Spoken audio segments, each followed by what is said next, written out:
Hello बच्चों, कैसे हैं आप सभी लोग। स्वागत है आप सबका हमारे चैनल पाठशाला में। इतने देरी बाद वीडियो डालने के लिए आप लोगों से माफी मांग चाहता हूं, लेकिन क्या करें बच्चों, समय की बड़ी कमी थी, समय मिल नहीं पा रहा था।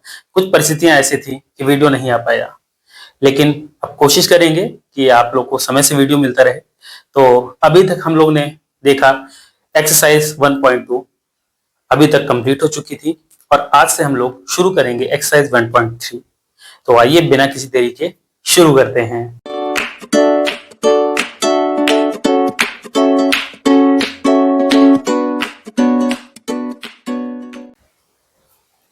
तो बच्चों, जैसा कि आप लोग को पता है, हमारी एनसीईआरटी बुक जो क्लास 9 की है, उसमें अब हम लोग एक्सरसाइज 1.3 शुरू करेंगे। आइए हम लोग शुरू करते हैं एक्सरसाइज 1.3। जैसे ही आप लोग को पता है कि हम इसके दो भाग करेंगे, एक इंग्लिश वाले बच्चों के लिए और एक भाग हिंदी बच्चों के लिए। तो आइए एक्सरसाइज 1.3 का पहला प्रश्न, जो क्वेश्चन नंबर 1 है, ये क्वेश्चन कई पार्ट में बटा हुआ है। आइए देखते हैं क्या कहता है। Write the following in decimal form and say what kind of decimal expression each has. तो क्या है, इसमें अलग अलग क्वेश्चन दिए हुए हैं, भिन्न दिए हुए फ्रैक्शन दिए गए हैं, या हिंदी में कहें भिन्न दी गई है हिंदी वाले बच्चों के लिए। और इन भिन्न को या इन फ्रैक्शंस को हमें डेसिमल या दशमलव रूप में कन्वर्ट करना है, और उसके बाद बताना है कि इनके किस टाइप के डेसिमल एक्सप्रेशन है। अब डेसिमल एक्सप्रेशन बच्चों हमने पढ़ाए थे आप लोग को। एक जो रुक जाते हैं उन्हें शांत कहते हैं, या टर्मिनेटिंग कहते हैं, इंग्लिश में टर्मिनेट हो जाते हैं, बंद हो जाते हैं। एक होते हैं नॉन टर्मिनेटिंग। नॉन टर्मिनेटिंग में भी दो टाइप के आते हैं, या अशांत जो नहीं रुके, अशांत हो गया नॉन टर्मिनेटिंग, रिकरिंग और नॉन रिकरिंग। तो अगर इसके बारे में बहुत ज्यादा जानकारी चाहिए तो मेरी पिछली वीडियोस को आप लोग देख लीजिएगा। तो हम लोग इसका पहला पार्ट शुरू करते हैं, जो है पार्ट 1 36/100। तो आइए देखते हैं बच्चों, 36/100 पहला पार्ट है। तो बच्चों इसमें मुझे लगता है हिंदी या इंग्लिश वाले बच्चों को लोग परेशान होने वाली बात नहीं है। सीधे से पता है, बच्चों ने क्लास 8 7 में पढ़ रखा है कि नीचे अगर दो जीरो हो या जितने जीरो होते नंबर पहले दशमलव लग जाता है, तो डायरेक्ट इसको लिख सकते हैं 0.36 हिंदी वाले बच्चों के लिए। और ये क्या है 0.36, इसका मतलब इसके ऊपर कोई बार सिंबल नहीं लगा है, कुछ नहीं, इसके आपके कोई नंबर नहीं है, तो ये टर्मिनेट हो गया। तो ये टर्मिनेटिंग हो गया। और हिंदी वाले बच्चों के लिए जो पहला पार्ट है, इसका पार्ट 1 है, और ये पहला पार्ट है, ये हो गया शांत, शांत दशमलव। ठीक बच्चों, अब इसी के साथ हम इसका दूसरा पार्ट देखते हैं। दूसरे पार्ट में कहता है 1/11 है। तो सेकंड पार्ट बच्चों 1/11। अब मैंने कहा था हर बार जब भी आप गणित करेंगे, क्योंकि हमारे पास अनुभव कम है, हम बेस से शुरू कर रहे हैं, जीरो से शुरू कर रहे हैं, तो हम लोग इसे मानेंगे कि हमारे पास अनुभव कम है। तो इसलिए हमेशा मैंने कहा था कि राइट साइड में हमेशा रफ वर्क करने लगेंगे। अब हम लोग इसे 11 से भाग देते हैं। 1/11 का मतलब क्या है, 11 हमारा डिवाइजर है, और 1 डिविडेंड, या 11 हमारा भाजक है और भाज्य है। ठीक है, तो दशमलव लगाया, जीरो बढ़ाया, कुछ नहीं हुआ। अभी 11 10 से छोटा है। ठीक है, फिर इसके बाद जीरो इंक्लूड करेंगे और दशमलव बनाएंगे। ठीक है, तो फिर अब 11 9 99, फिर 1 बढ़ा, ठीक है, फिर जीरो बढ़ाया, ठीक, और उसके बाद फिर बच्चों क्या हुआ, नहीं बढ़ा, फिर एक जीरो बढ़ाएंगे, फिर आया जीरो, फिर 11 9 99। तो इसी तरह आप देख रहे हैं कि ये चलता रहेगा, और ये बार बार रिपीट, यानी 0.090909 इस तरह चलता रहेगा। तो इस तरह लिख सकते हैं 0909। ठीक है, तो अब क्या हो जाएगा ये, अगर हम यहां लिखें इसको, तो 0.09 बार, 09 बार हो गया। ठीक है, तो ये क्या हो गया, नॉन टर्मिनेटिंग। पहली बात तो नॉन टर्मिनेटिंग है। उसके बाद क्या है, ये 09 बार बार रिपीट हो रहा है। रिपीट का मतलब रिकरिंग। ठीक है, नॉन टर्मिनेटिंग, रिकरिंग। हिंदी वाले बच्चों के लिए जो सेकंड पार्ट है, पहली बात ये अशांत हो जाएगा, और हिंदी वाले बच्चों के लिए क्या हो गया, ये अशांत हो गया, अशांत, और इसकी क्या हो रही, पुनरावृत्ति। तो पुनरावृत्ति वर्ती। आसान भी कह सकते हैं, ऐसे अनावसानी जो हमने बताया था ये भी कह सकते हैं। अनावसानी इसका एक दूसरा शब्द है, अनावसानी बच्चों। ठीक है, तो इसके थर्ड पार्ट पे हम लोग आते हैं। थर्ड पार्ट को देखते हैं कैसा है। तो थर्ड पार्ट बच्चों अगर हम देखें तो थर्ड पार्ट इसका है, हाँ, थर्ड पार्ट है 4 सही 1/8 या 4 होल 1/8। 4 सही, इसको दो तरह से लिख सकते हैं क्या, 4 एक पूरा नंबर है प्लस 1/8। तो बच्चों अब इसमें क्या है, 1/8 को ही हमें फ्रैक्शनल फॉर्म में कन्वर्ट करना है, तो भाग देना आप लोग को आता है, तो रफ वर्क में हम लोग करेंगे 8। और अब इसको हम ज्यादा दूर नहीं ले जाएंगे, आप लोग भाग देखिए, थोड़ी देर भाग दीजिए, उसके बाद बताइए क्या है, मैं भाग देता हूं।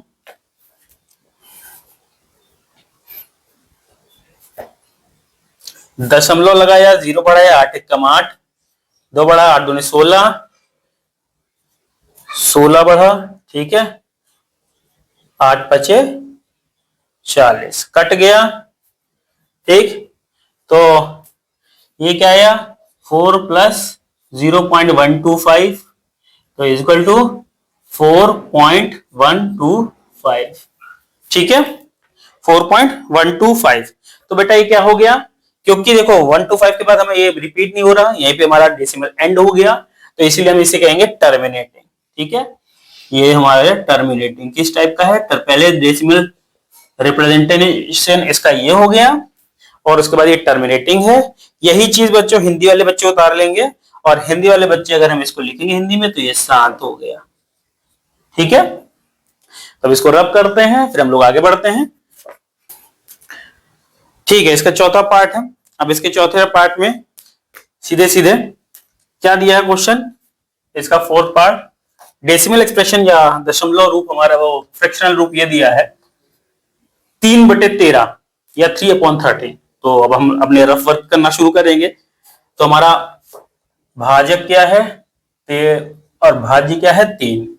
ठीक है, तो बच्चों अब इसके बाद क्या होगा, दशमलव लगेगा, 0 बढ़ेगा, 13 दूनी 26, 13 3 39, तो 39 बड़ा हो गया, 13 दूनी 26।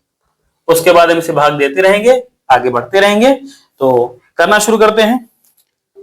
फिर 3 बचा, देखो बच्चों फिर 3 बजे हमारा पूरा सेट रिपीट हो गया, यानी फिर क्या होगा 2 3 0 7 6 9, ये बार बार रिपीट हो रहा है, यानी पूरा जोड़ा रिपीट हो रहा है। अब ये देखिए, ठीक है, तो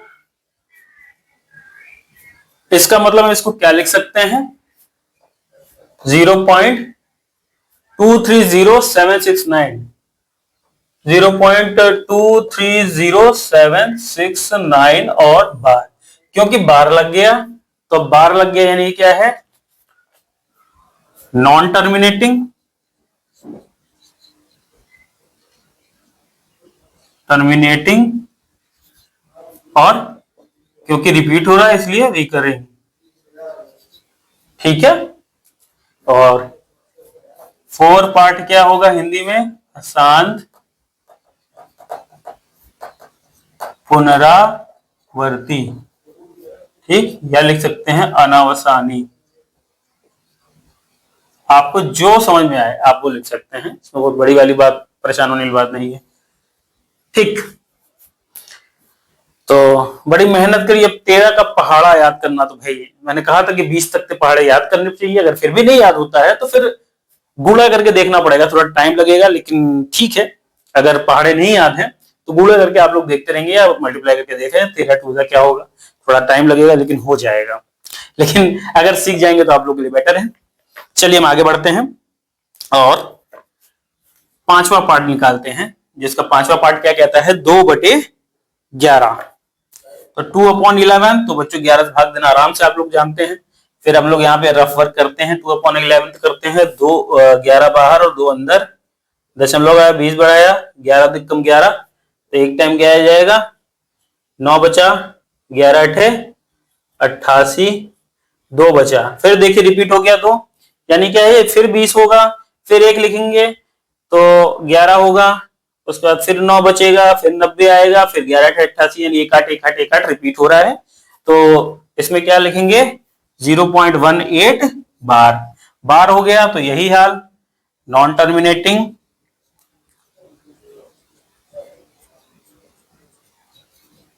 और रिकरिंग, ठीक। और ये आसान पुनरावृत्ति, ये 5वां पार्ट पुनरावृत्ति, ठीक। फिर इसके पार्ट को आगे बढ़ाते हैं। छठा, इसका छठा पार्ट क्या कहता है? 329/400। अच्छा, 329/400।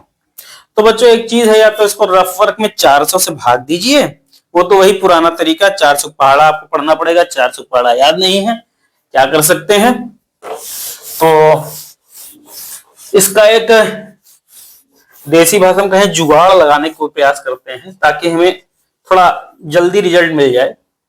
तो अगर हम देखें क्या जुगाड़ रखता है, जुगाड़ लगाने का प्रयास करें, तो इसको हम लिख सकते हैं 329 को 1/100 गुणे 329/4 लिख सकते हैं।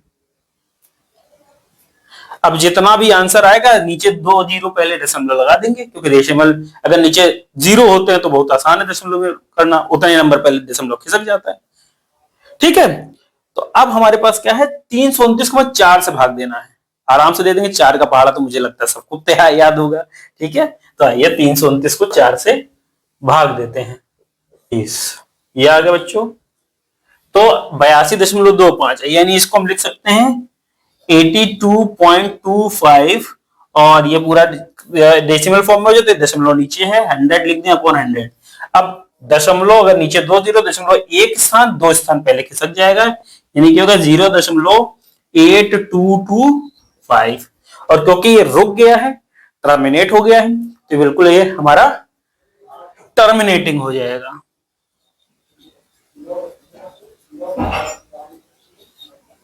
ठीक। या ये अगर हम इसे हिंदी में कहें तो भैया भाई साहब हो गए शांत, ज्यादा हल्ला गुल्ला नहीं कर रहे, तो ये शांत हो गए, तो ये शांत दशमलव, ठीक है बच्चों। तो ये आपका पहला प्रश्न पूरा कंप्लीट हो गया है। अब इसके अलावा अगर इसमें कोई परेशानी हो तो कमेंट बॉक्स में बिल्कुल कमेंट करिएगा, अगर समझ में नहीं आया तो एक बार फिर से वीडियो को बैक करके देख लीजिएगा। अब मुझे लगता है इसमें बहुत ज्यादा परेशानी वाली बात नहीं है, छोटी क्लासेस में अपने भाग देना सीख रखा है, और दशमलव से भिन्न से दशमलव और दशमलव से भिन्न करना आपने सीख रखा है। तो अगर इसमें टर्मिनेटिंग, रिकरिंग ये क्या चीज है, और आसान तनवसानी क्या चीज है, तो आप पिछली वीडियो जरूर देखें, जिसमें एक्सरसाइज सॉल्व करने के पहले हमने इन सभी टर्म के बारे में, इन सभी शब्दों के बारे में विस्तार से डिस्कशन किया है। जो बच्चे देख रहे हैं उन्हें पता है कि पिछली वीडियोस में इसके बारे में हो चुका है, ठीक है। तो आप लोग पिछली वीडियोस को जरूर देखिए। इसके बाद आज हम एक और काम करते हैं, हम प्रश्न दूसरा शुरू करते हैं। तो एक बार इसे बिठाते हैं और उसका फिर शुरू करते हैं। तो बच्चों इसका क्वेश्चन 2 करते हैं हम लोग, ठीक है। तो क्वेश्चन 2 में कह रहा है, you know that 1/7 is equal to 0.142857 whole bar. यानी क्या है, 142 दशमलव के बाद जो लिखा है 142857 के ऊपर पूरा बार लगा हुआ है। यानी क्या है, ये पूरा का पूरा नंबर का ग्रुप बार बार रिपीट हो रहा है, और 1/7 की वैल्यू भी इसने दे रखी है कि 1/7। एक चीज बच्चों नोट कर लेना, भविष्य में आप लोगों को अगर इस एक्सरसाइज में या इस चैप्टर में अगर क्वेश्चन को बहुत कठिन बनाने का प्रयास करेंगे डेसिमल एक्सप्रेशन के लिए, अगर भिन्न दी होगी डेसिमल, तो एक नीचे 1/7 वाले टर्म बहुत दे रखे होंगे, ठीक है। तो 1/7 का अगर आप लोग याद कर लेंगे कि 1/7 की वैल्यू क्या होती है, 0.142857, तो ये हमेशा आप लोग के लिए आसान होगा। एक्चुअली में क्या करना चाह रहा है इस प्रश्न के बहाने, यही समझाना चाह रहा है। आगे हम लोग देखते हैं क्या कह रहा है। Can you predict what the decimal expression of 2/7 यानी 2/7, 3/7, 4/7, 5/7 एंड 6/7। तो बच्चों इन सभी का डेसिमल एक्सप्रेशन आपको निकालना है। पहला क्या है, 2/7, 3/7, 4/7, 5/7 और 6/7। 7/7 तो 1 हो गया कट के, ठीक है।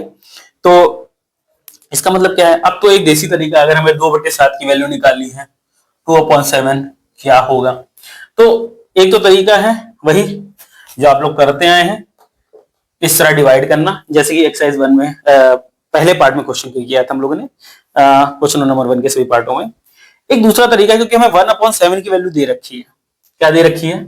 अब यहाँ पे अगर हम इस क्वेश्चन को हल करेंगे, इस क्वेश्चन को, सबसे पहले क्या क्या लिखा है पहले देख लेते हैं। और इसी तरह बच्चों आप लोग करेंगे एग्जाम में भी। अगर एग्जाम में ऐसे करेंगे तो आप लोग को नंबर आराम से मिलेंगे।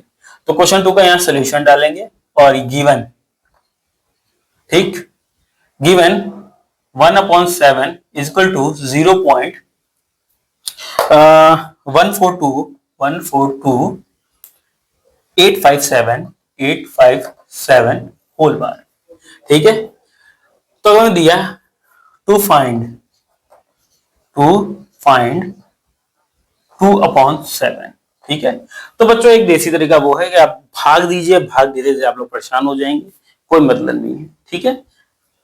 उसमें मेहनत लगेगी, अच्छा है, लेकिन क्या है, हमारे क्वेश्चन में ही उस क्वेश्चन को छोटे तौर पे सॉल्व करने का एक हिंट दिया रहता है। मैंने आपसे पहले कहा था कि गणित में क्वेश्चंस एक पहेली की तरह होते हैं। तो ये लाल भुजक्कड़ बाबा ने ये पहेली में 1/7 की वैल्यू देकर ऐसे ही नहीं दिया है, इसका एक तरीका है। अगर हम इसको लिख लें 2 गुणे 1/7, तो हमें 1/7 की मान पता है ये है। तो अब इसका मतलब क्या है, 2 गुणे 0.142857 होल बार। अब बताइए, आप लोग दिल से बताइए, गुणा करना ज्यादा आसान है कि भाग करना ज्यादा आसान है? तो जाहिर सी बात है, जैसे जोड़ना घटाने से ज्यादा आसान है, इसीलिए गुणा करना भाग करने से ज्यादा आसान है। इसी तरह से सब लोग, लगभग सभी को ऐसा ही लगता है। अब आप में से कुछ बच्चे होंगे वो अपवाद हैं जिन्हें भाग करना ज्यादा आसान लगता होगा, ठीक है। जनसंख्या ज्यादा इसी चीज की है कि गुणा करना भाग करने से ज्यादा आसान होता है। तो अब हम इसको देखते हैं। अब हमारे पास गुणा करने का तरीका है, हम आराम से गुणा कर लें। अब बच्चों अगर गुणा करना नहीं आता है तो अभी बार भूल जाइए। बार के अगर जो भी उत्तर आएगा, देखिए हमें इसके ऊपर गुणा करना है। एक नॉर्मल डेसिमल के बाद किसी नंबर से गुणा करना हमने सीख रखा है बचपन में और पुरानी क्लास में भी सीखा। तो अब क्या है, ये बार आप भूल जाइए, जितना भी उत्तर आएगा इसके ऊपर आप बार लगा दीजिए, ठीक है। करके देखते हैं, आइए। तो 1 4 2 8 5 7 और 2 से गुणा करना है। 2 7 14, हासिल लगा 1, 5 10 11, 8 2 16 17, 2 2 4 5, 2 चौका 8 और 2 एकम 2। क्योंकि यहाँ दशमलव लगा है तो यहाँ पे भी दशमलव लग जाएगा, और क्योंकि इसके ऊपर बार लगा है तो बार लग जाएगा। तो 285714 इसका आंसर हो जाएगा 0.285714 और इस पूरे नंबर ग्रुप के ऊपर बार लग जाएगा। यही हमारा आंसर होगा। तो 2/7 is equal to, that is our answer, ठीक है। हिंदी वाले बच्चों क्या कहेंगे? हल। सबसे पहले आप लोग हल लिखेंगे, फिर लिखेंगे दिया है। दिया है 1/7 बराबर 0.142857 होल बार, और ज्ञात करना है 2/7 बराबर। अब ये बच्चों 2 गुणे 1/7 बराबर 2 गुणे 0.142857 का होल बार, और बराबर 0.857 ठीक है। फिर देख लो, 2 7 14, 2 5 10 11, 2 8 16 1 17, हासिल लगा 1, 2 2 4 1 5, 2 चौका 8, 2 एकम 2, ठीक है। और इसके ऊपर बार। तो यही हमारा 2/7 ये हमारा उत्तर हो गया बाबू, ठीक है। इस तरह 2/7 है। अब इसे लिखेंगे सिमिलरली, और बच्चों एक सिमिलरली का सिंबल भी होता है, ठीक है। तो सिमिलरली हम लोग लिखेंगे 3/7 इक्वल टू 3 इंटू 0.14 3 इंटू 1/7 लिख दे पहले, 3 into 1/7 which is equal to 3 into 0.142। अब सारे बच्चों हिंदी वाले बच्चों भी यही कॉपी करेंगे कि अब हमें हिंदी में लिखना तो दिया है, ज्ञात करना है, और इसी तरह यहाँ पे बस खाली इसी तरह लिख देंगे, इसी तरह। इसके बाद सिमिलरली जो इसी तरह रिप्लेस कर देंगे, फिर हमारा यही नोटेशन आएगा 42857। अब 3 से गुणा करेंगे, ठीक है। 3 से गुणा करने पे क्या आता है वो लिखते हैं। इसी तरह 4 से गुणा करेंगे, 5 से गुणा करेंगे और 6 से गुणा करेंगे। तो इसी तरह हम पूरा करके आपको दिखाते हैं। तो बच्चों इसी तरह हम लोगों ने 3/7 की वैल्यू, 4/7 की वैल्यू गुणा करके, 5/7 की वैल्यू और 6/7 की वैल्यू गुणा करके निकाले, ठीक है। आप मल्टीप्लाई करेंगे, मल्टीप्लिकेशन के बाद जैसे ही आपको निकल जाएगा आप आराम से आंसर लिख देंगे। और इसी तरह आपको एग्जाम में भी करना होगा। और ये छोटे मोटे क्वेश्चंस होते हैं जनरली। ये क्या होते हैं, सिंगल वो जो आप लोग का 1 वर्ड वाला आंसर आता है ना ऑप्शन वाले, तो जनरली ऑप्शन वाले में ये आते हैं। और बहुत ज्यादा ये सिर्फ आप लोग को प्रैक्टिस कराई जा रही है कि अभी आगे जो क्वेश्चंस होंगे उसमें एक्सप्रेशन को कैसे हल करना है। तो अगले क्वेश्चन में आने वाले समय में बाकी चीजें हम कल देखते हैं, अगले लेक्चर में देखते हैं, अगले वीडियो में देखते हैं। क्योंकि अगले में अब हम लोग पढ़ेंगे जो हमने पढ़ाया था कि दशमलव अगर डेसिमल के ऊपर बार लगा है। अभी हमने सीखा कि अगर फ्रैक्शन है तो डेसिमल में कैसे कन्वर्ट करेंगे। अब क्या अगर ये दिया है तो हम इधर कैसे कन्वर्ट होंगे। तो इसके लिए अगली वीडियो का इंतजार करिए। तब तक के लिए चलते हैं। खुश रहिए, मुस्कुराते रहिए, पढ़ते रहिए। नमस्कार।